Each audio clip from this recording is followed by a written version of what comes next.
Hey everyone, my name is Tim. We've done a lot of these before in the past. It's been a while since we've done one of these, but we wanted to take some time today to talk about shorts because shorts are something that's relatively new on the platform, and it's been something that's been relatively exciting, and we put together a whole big research thing on it, and I want to share that all with you. This is originally adapted from a talk that I did at VidCon about shorts, so it's basically the same thing. If you've seen that one, you've basically seen what's going on in here. But without further ado, let's just jump into that. So shorts on YouTube has a lot of people excited because it represents a shift in how YouTube has worked, where YouTube has almost always been like a very specific video on demand thing. We now have a constant feed, the forever scroll of something like TikTok. And it's no great secret that YouTube Shorts is competing with TikTok. And it's also kind of changed the landscape of YouTube, where YouTube has been ultra produced. These things are a little bit lower fi. They're a little more handheld camera looking. It actually harkens back to the YouTube of old, like the YouTube of 2006, where these things were mostly home movies. We kind of get that sense again. And mostly we're getting that sense again because, again, we're trying to compete with TikTok, and TikTok tends to be a little bit lower fi and it's shorter videos. But either way, it's created an image change for YouTube, and it has a lot of people excited and interested. And there's also a little bit of trepidation because sometimes YouTube and its parent company Google implements things and then doesn't support them and they disappear. Like, do you remember Stadia? I didn't remember Stadia, and somebody made a joke about Stadia just yesterday, like before I was doing this presentation. This was not part of it, but I was like, oh my God, yeah.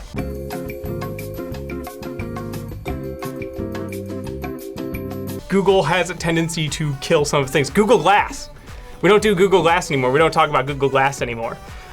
So there's a lot of questions around shorts from a couple of different perspectives. Is this something to be really excited about? And is this something that's going to die? Either way, whether it's something that is supported or not, shorts have changed visually the landscape of YouTube, not just like from a technical perspective. If we look at something like Hot Ones, which I love Hot Ones. I use it as an example with clients all the time of things to do right on the space. It's really, really good. But if you look at something like Hot Ones, you'll also notice that it is a multicam professional setup with professional lighting, with a professional cook making hot wings for pretty big name celebrities doing an interview. It's not something that the average person can do. And shorts for a lot of people represent this possibility of maybe like bringing YouTube and bringing its audiences to a wider place where I don't necessarily need all the highest tech equipment, where I don't necessarily need everything under the sun to just stand out from the noise. And even within established channels that are kind of in that professional space, it's kind of exciting. If we take something like Legal, which has been doing quite well, we see that they've put up shorts, which are basically just their TikToks, and they've been doing incredible numbers on occasion. We have things that have done millions and millions of views, more views than the normal typical long form content has done. So that has people really excited. The idea that you don't necessarily need to have these big professional setups has people excited. And it's also created a lot of questions about how these two halves of YouTube might be able to support each other. And there's a lot of ways that these questions get asked. It's, should I have a shorts channel and a long channel, or should I just have one? Can success in one beget success in the other? Is there a better place to start if I'm just starting my channel? Do I want to start with shorts, or do I want to start with long form and then slowly introduce them? Should I introduce them both at the same time? It's a lot of questions, but it basically comes down to one overarching question, which is, do shorts in some way or another represent a better or easier or quicker path to building an audience and achieving success on YouTube? Unfortunately, if you ask that question of a lot of people, you get a lot of hemming and hawing and, try it out, see what happens, because there hasn't been a lot of research done into how shorts are actually performing. So we wanted to go ahead and do that research. So for this project, we teamed up with Gospel Stats. If you don't know, Gospel Stats is a data dashboard where you can take a bunch of different channels and examine the data that's available to them through the public API and compare and contrast it. I find it really easy to use. This isn't being like sponsored by them. I've used them before this project. It was super cool to partner with them, and they helped us collect this data. So really, really appreciate it from them. So with Gospel's help, we were able to collect about 70,000 channels that had been achieving some measure of success in shorts on YouTube. Or at least as best we know, they were short success. Because it's public API data, we can only look at videos that were less than a minute. They weren't necessarily officially shorts, and their success wasn't necessarily coming from the Shorts app, but to try and make that a little more of a reasonable connection, we also started filtering out from there. So we started with about 70,000 channels that had had some short success, and from there we started filtering things out because we wanted only active channels. If you hadn't uploaded in a long time, didn't really matter. We didn't want to examine super old data. We wanted established channels. If you haven't uploaded even 10 videos yet, sure, you might have done something well, but it's a little bit weird. We want channels that have had some measure of success over time, not just a flash in the pan right at the start. So we went ahead and filtered out things that didn't have more than 10 uploads. We also filtered out channels that have negative viewership. If you're looking at API data and you see negative views, basically what it means is that a channel has either deleted or privated a video or has been made to delete or private a video. It's not necessarily anything untoward to have a video deleted or privated on your channel, but if it's happened so much that in the last 30 days you've had negative views, it's usually a little bit weird. And if you're deleting or privating that many videos, something has gone wrong that maybe we don't want to include that in kind of what defines a good short strategy. So we've just cut out those channels, decided not to worry about it. We also wanted to avoid channels that were uploading too much. So if you were uploading like 30 shorts per day or 3 long form videos per day, we cut it out. It's not that that's necessarily wrong, but if you're talking about an audience development strategy, that's basically just throwing stuff at the wall and seeing what sticks. There's not an audience development strategy to glean from that. That's just a volume play, which can work on YouTube. It's just not really worth researching and it can skew the data. Finally, we cut out kids content and we cut out music content because since we're working in the public API space, those things have shorts, but music tends to be short anyway. And if we have a sub 1 minute video, it might not be the kind of short that we're really thinking of. Same thing for kids. Kids theoretically have like a weird relationship with the shorts shelf. So we wanted to cut those out just so that we didn't have to worry about how they might possibly be interfering in analysis. Once we did all this, we wound up with about 60,000 channels, which is still a pretty good sample size, at least for kind of the high level analysis that we've been doing. We did have an error in how the API was counting the data, depending on how you look at the total number of uploads.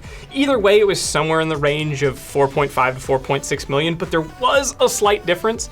It's probably due to just the way and the time that stuff gets collected with like a public API data scrub. Videos might have been deleted during the data collection period, so one counts different than the other.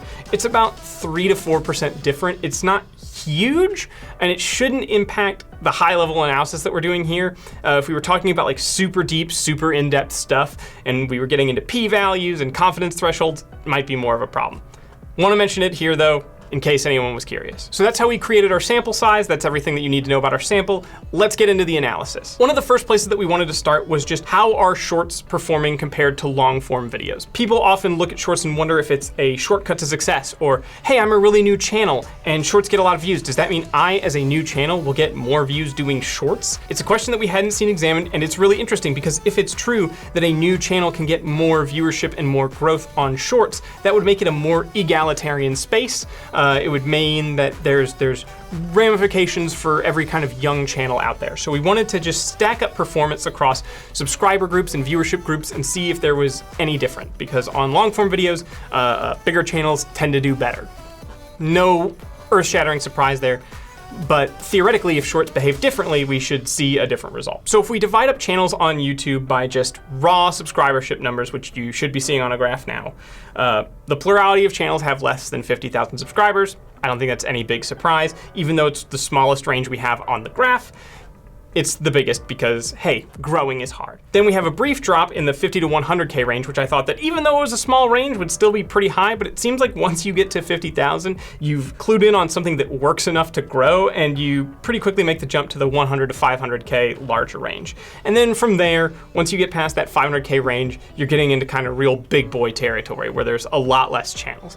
That's just a wider track overall. So what we wanted to do next was divide up channels that were shorts channels and non-shorts channels. Shorts channels were any channels that when we took our initial data snapshot, over 70% were short videos. They were less than a minute long, and non-shorts videos were just any other channel. When we look at non-shorts channels, we see a pretty similar graph, and that's not surprising. The majority of channels are non-shorts channels, so they're influencing the total makeup a lot more than anything else. When we look at shorts channels compared to non-shorts channels, there's a greater weight in that less than 50K range, which suggests that maybe these channels are younger or just have less subscribers for one reason or another. Maybe they don't grow as quickly in subscribers. My guess is that it's probably a little bit of both. Both in long form videos, it's more reasonable to ask somebody to subscribe and use that time frame, and it makes a little more sense because the viewing experience is slower to stop and hit subscribe.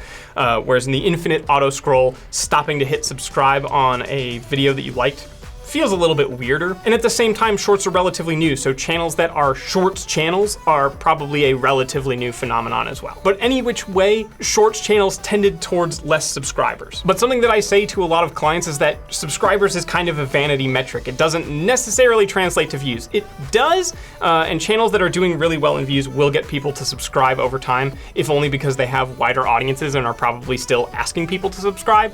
But subscribers themselves don't necessarily translate to higher viewership. That said, we wanted to test that correlation and see if there was any difference between shorts channels and non-shorts channels, and between shorts videos and non-shorts videos. So if you look at shorts videos, the more subscribers you have, generally the higher your viewership. We did an initial graph just doing this on a scatter plot.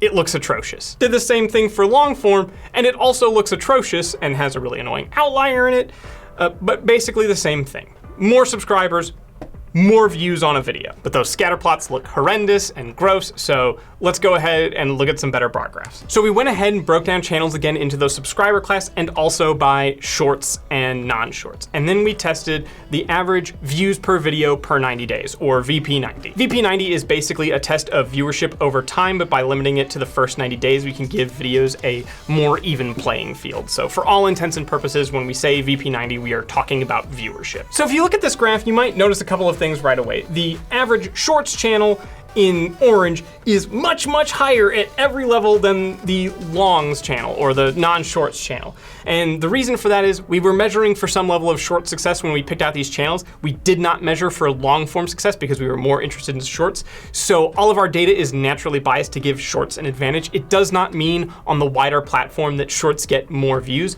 but it is going to be constantly true through the rest of this data. The next thing that you'll probably notice on this graph is that yes, as you have more subscribers, average VP90 increases pretty precipitously. So whether you were a shorts or a long channel, more subscribers tended to mean more views. It's not a huge surprise unless you were expecting shorts to behave really, really, really differently. That said, you might also notice that from the start of the graph, when we look at like sub 50 going up to like 100K, the curve is really gentle and then it gets really, really extreme. So we actually went through and tested the percentage change as you graduated from one category of subscribers to the other. And it turns out that as we go from 50K to 100K, there isn't much change at all in shorts, but there's a tremendous change in longs. So when we're looking at relatively small channels, channels that have less than 100K subscribers, they might actually be on a more egalitarian playing field in shorts than they are in long form. The amount of subscribers doesn't seem to correlate as closely to viewership at small ranges. Once you get into higher subscribership classes, it definitely does matter, and it matters about the same exact way it does in shorts as it does in long form content. But again, we've kind of talked about subscribers as a vanity metric, so let's talk about it in terms of views. So these are the channels as they are broken down by their monthly viewership threshold. How many views have they been getting in a month? Is it less than 20,000? Have they gotten to at least 20,000? Have they gotten to at least 50,000, and so on and so forth? I realize that we're breaking things down by viewership, and that it's probably not earth-shattering to hypothesize that the more views a channel gets, probably the higher views per video they get.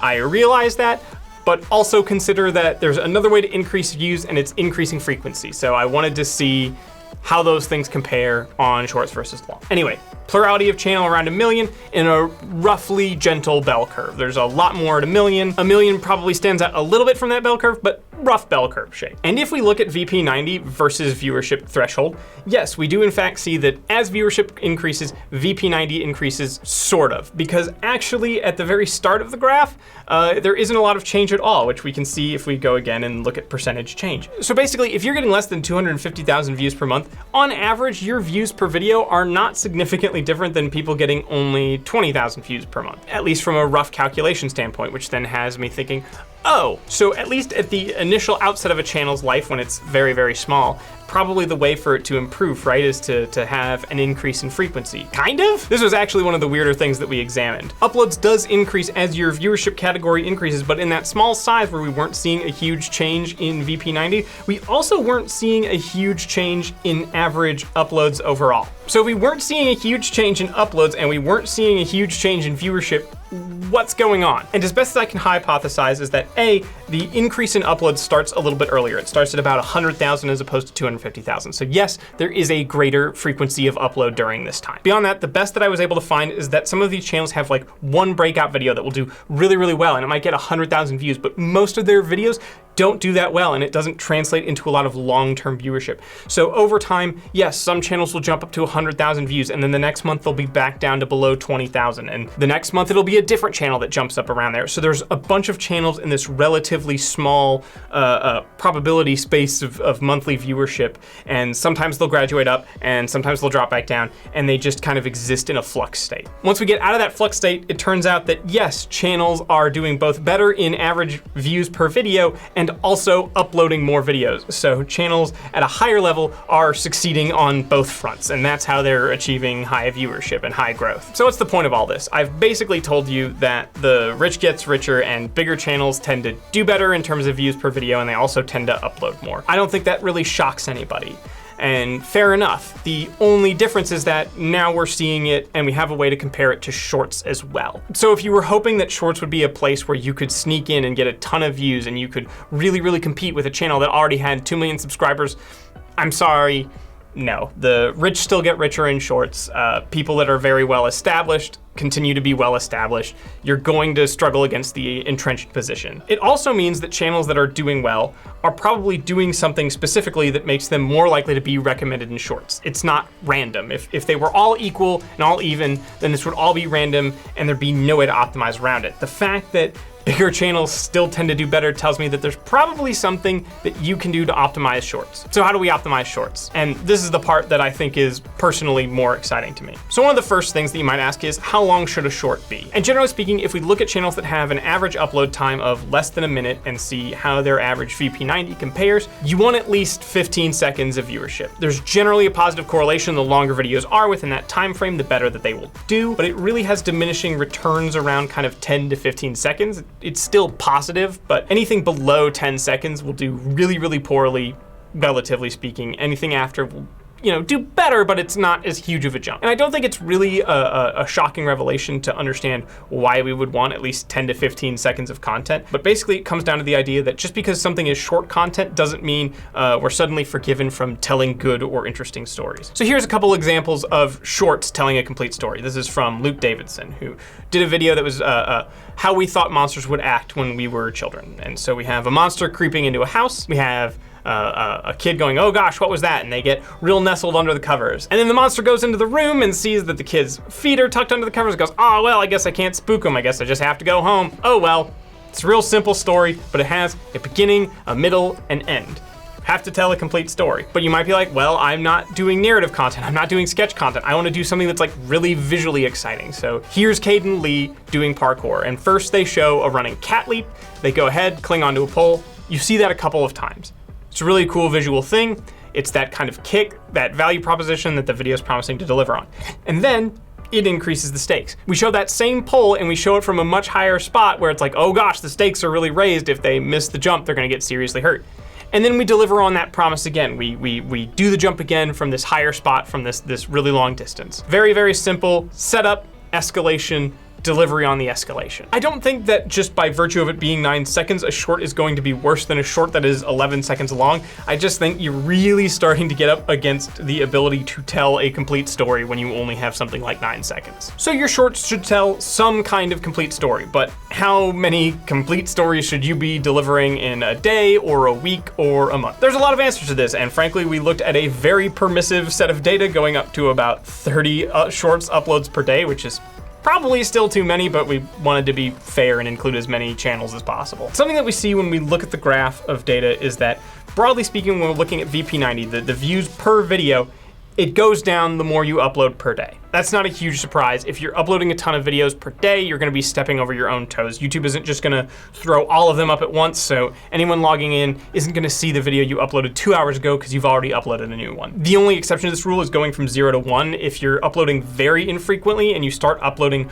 regularly, YouTube does tend to bias fresh content. So if you start uploading a little more regularly, you can show up a little bit more frequently. So that's not a huge surprise either. But this is views per short. It doesn't tell us about total views, and if you're uploading more views per day, you technically have more bites at the apple. So if we look at total viewership on a channel based on how many shorts are uploaded versus the average viewership per video, we see that in fact, the more shorts you upload, typically the better your views do, because you just are uploading a whole lot more. So when we multiply the average VP90 versus the number of shorts per day, you should get like a sense of aggregate viewership. And in that case, the more shorts you upload per day, the higher your viewership gets over time. This creates something of a conflict. On the one hand, I can upload a relatively small number of shorts and maximize VP90 and, you know, ensure that my shorts are going to be seen by as many people as possible, or I can maximize views per channel by uploading an immense number of shorts.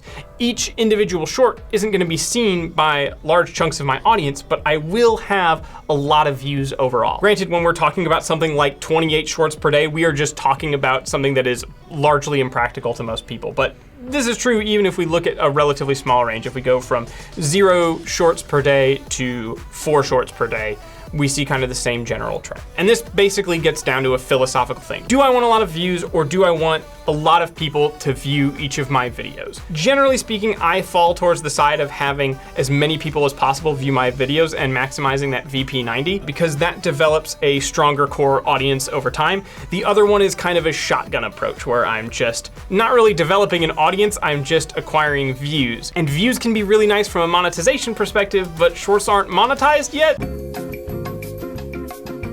So there's not really a super compelling reason to go for maximal views, other than the possible exception of if you can turn those views per month into a sponsorship deal, then yes, you can create more revenue that way, but I would typically try and emphasize VP90 even in that arrangement, because it's showing a much stronger dedicated core audience. And I want to be clear that even though we have data, and this is talking about in a wider trend, that channels work well at a wide variety of ranges. IamMobo is a very good YouTube Shorts channel and also a very good TikTok, does a tremendous number of views and uploads far less than 1 per day. And in fact, it's pretty much the norm to not upload multiple times per day. If we go back to a subscriber breakdown and we average the uploads per week, we don't see really more than 8 or 9 per week, which really comes out to like 1 video a day with a couple bonus videos on some day. Like, I realize that technically even on a VP90 sense, it says that 0 per day is worse than 1 per day, but part of that is because some channels are just totally inactive. If you have a regular schedule in kind of the few times a week to like once a day, you're totally fine. Basically, we're talking about a lot of statistical data, but if I had to condense it into a rule, I'd probably go somewhere between 0 and 2 shorts per day at the absolute maximum. And if I wanted to go more than that, I would go absolutely buck wild, uploading as many things as I possibly could. If you're going past that, there is no upward limit. Upload 30 a day, upload 40 a day. It's not practical for most people, which is why I would say stick to kind of the 0 to 2 in most cases. But once you get past that, you're kind of off to the races. The other thing that came up in shorts optimization was category. Is there a difference in how shorts behave in some categories versus others? Now, it's generally true on YouTube that there's been differences in category. Comedy channels, generally speaking, doing better than news and politics channels is kind of a fact across shorts and long, but there are differences in how they perform in certain categories. So for example, comedy is in fact the best category for shorts across what we see. It is not the best category for long form content. So we actually then looked at these numbers as a ratio to see kind of what was punching above its weight, and science and tech, comedy, travel and events were kind of punching above their weight. Something like film and animation was doing a little bit worse by comparison. I don't think it's necessarily that any of these topics is just by fiat better for shorts, but I do think it gets at this idea that some content is probably easier to condense down and atomize into single minute segments. And the metaphor I use to describe this actually comes from a game design book, Challenges for Game Designers. But if you look at something like chess, chess as a game is a pretty long game, and if you were to do just a few moves of a game, you would not feel like you've played chess. You would feel like you've played a few moves of chess. That's not chess, that's maybe the opening, maybe I've developed some pieces. Compare that to something like poker. Poker can also take a long time if you're playing it in a competitive setting, but for most people, if you've played a few hands of poker, you will feel like you have gotten the quintessential poker experience. It's something that is cut and divided into atoms really well, and that's the kind of thing we should be trying to look for in shorts, is something that exists as a full, complete value proposition in and of itself. Something that I don't love is the idea of just cutting out a piece of a video to try and entice people to watch a longer one. If I wanted to watch longer videos, I wouldn't be on the short shelf, I would be watching long form videos. So even if we are trying to entice people to eventually watch longer form videos, I need something that's less than a minute that is a complete, compelling piece all its own. And that's the kind of thing that you should be looking to make when you're making shorts. Lastly, one thing that people want to know a lot is if I'm uploading both short form video and long form video, how much should I be uploading of each? Is there like an ideal ratio that works? And kind of. So let's say I want to maximize my shorts VP90. I want the most views I can get on shorts possible. This is a graph of our shorts to longs upload versus that shorts VP90. You can see that if we're uploading 0, so if we're uploading more longs than we are shorts, shorts VP90 doesn't do great. And then it starts to spike up as we upload more shorts in relation to long videos. And then it starts to tilt back downwards actually at the end of the graph. So what we have here is if you're uploading more longs than shorts, it's not great for your shorts viewership. And if you're uploading way more shorts than longs, you're probably just uploading too many videos and you're having your shorts VP90 drop because you are uploading so many videos, which gets that idea of uploading too many videos per day. The same thing is generally true if we look at the reverse. So if we're looking at longs to shorts for longs VP90, if you were uploading more shorts than longs, you're not doing great in terms of your longs viewership. Once you start uploading more longs than shorts, suddenly it gets higher. And then it starts to dwindle again. It actually starts to dwindle a little bit more closely because again, you're probably just uploading too many videos. If you're uploading 20 long videos to one short video, you're probably uploading multiple times per day in the long form space, which is even worse than it is in the short form space because now you're expecting people to come back and watch like a 10-minute video 3 times a day, every day. That's all well and good. The main takeaway for me here though is that shorts and longs perform their worst when the other one is more uploads on the channels. So shorts are at their worst when you're uploading more longs than shorts, and longs are at their worst when you're uploading more shorts than longs. I don't think that's necessarily an algorithmic thing. I think that might be like a cultural expectation thing. Like if all I do is upload long form videos and I upload way more long form videos and people know me for like well thought out video essays and suddenly I upload a 1-minute short, it's just not what my audience is there for and it's not where they would look to find me. And people in the shorts tab aren't going to know who the hell I am. Meanwhile, if I upload a bunch of comedy shorts, and that's what I do, and I upload those regularly, and then out of nowhere I drop like a 2-hour video essay, who of the people that watches my comedy shorts is going to watch that? It's just so different from my value proposition. Basically, the more you do of one thing, the more your audience is going to expect that one thing, and doing stuff that's different will be weird, and your audience won't necessarily understand it or be interested in it from you.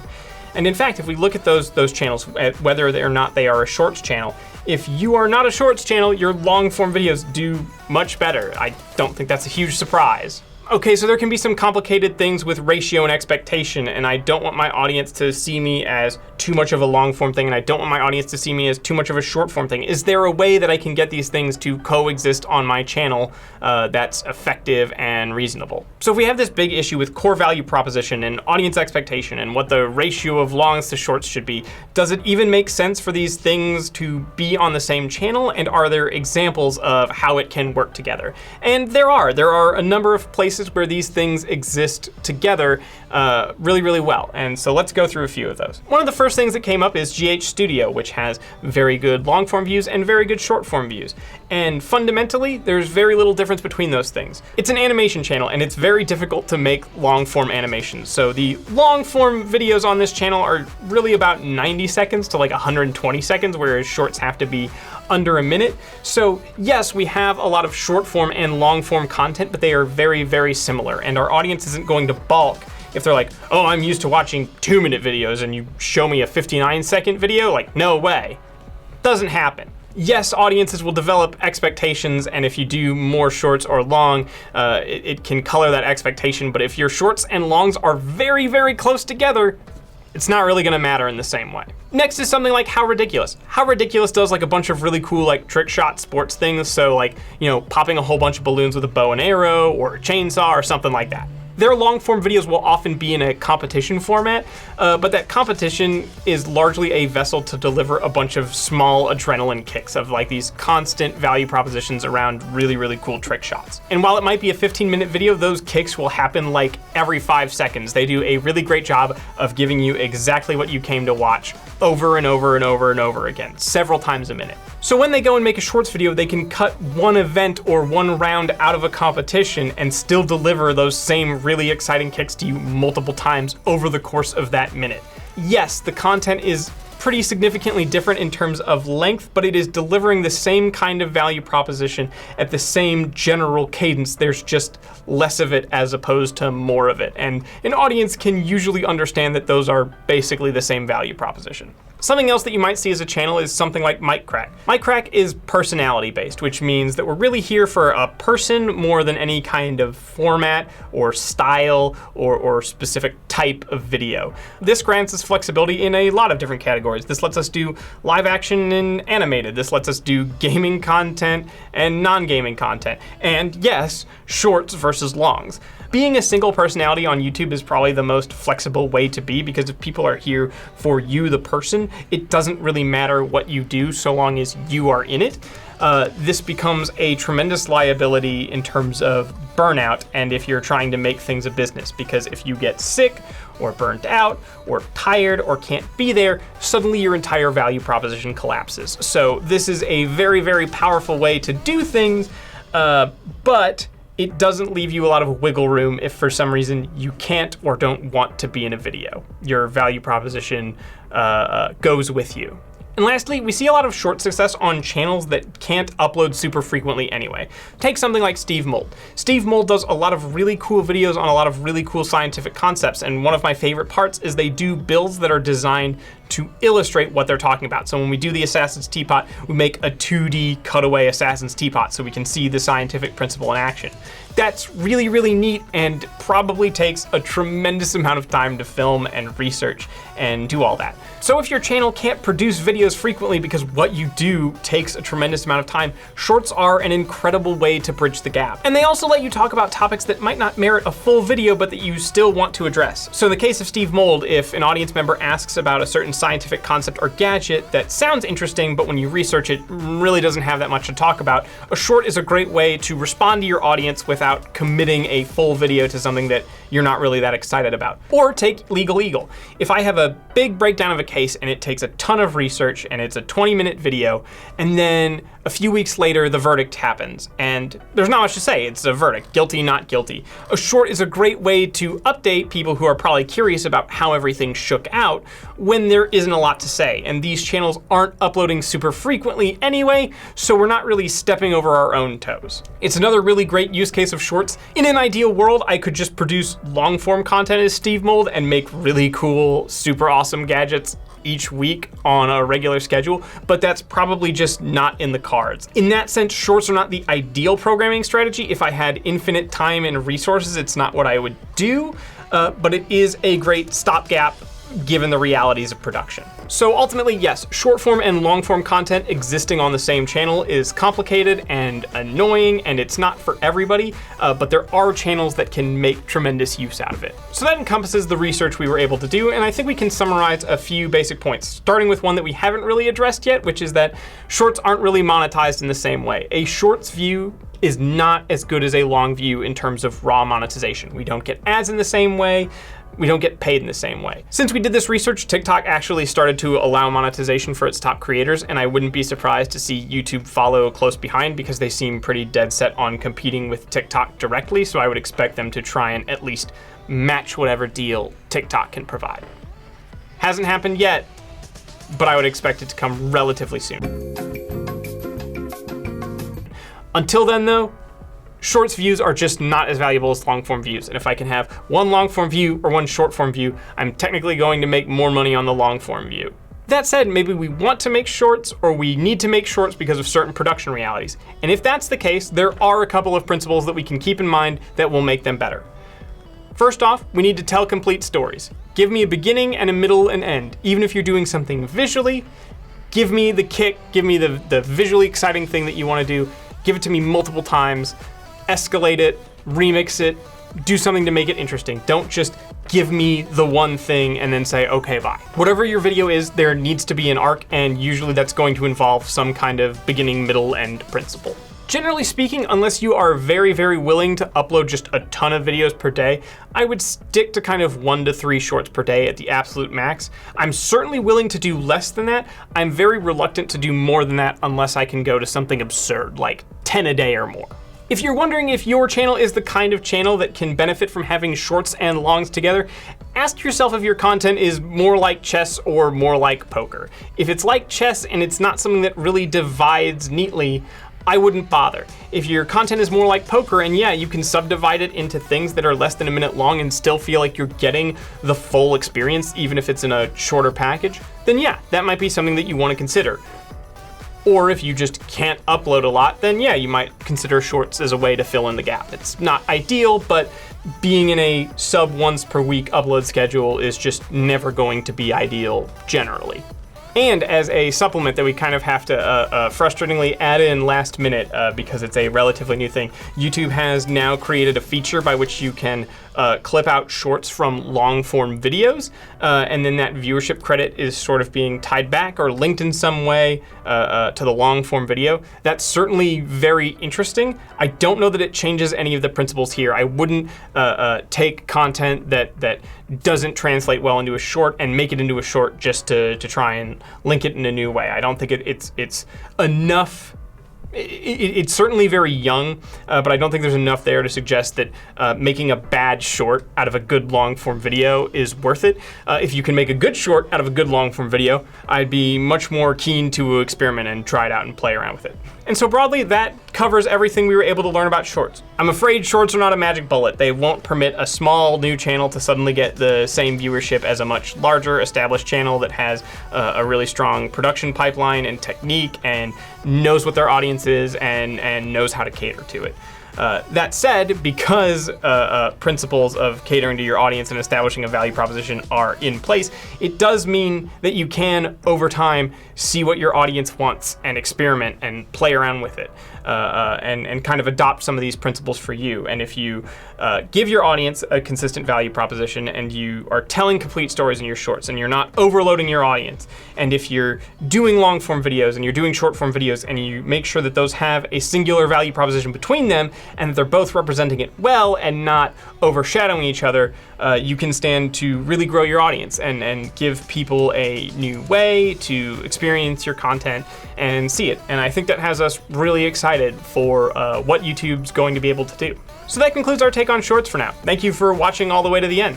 If you like this video, we have plenty of videos on audience development, and you can get at us. We're more than happy to work with your channel and help you develop your audience and apply some of these principles directly. If you like seeing this, let us know in the comments. We haven't done one in a while, but if it's something that people are earnestly interested in and, mention that, we're definitely more likely to do it as things come up. I don't think we want to just overload it, but as kind of new analytics things and techniques and technology come out, certainly would be interested in talking about it if people are interested in listening to it.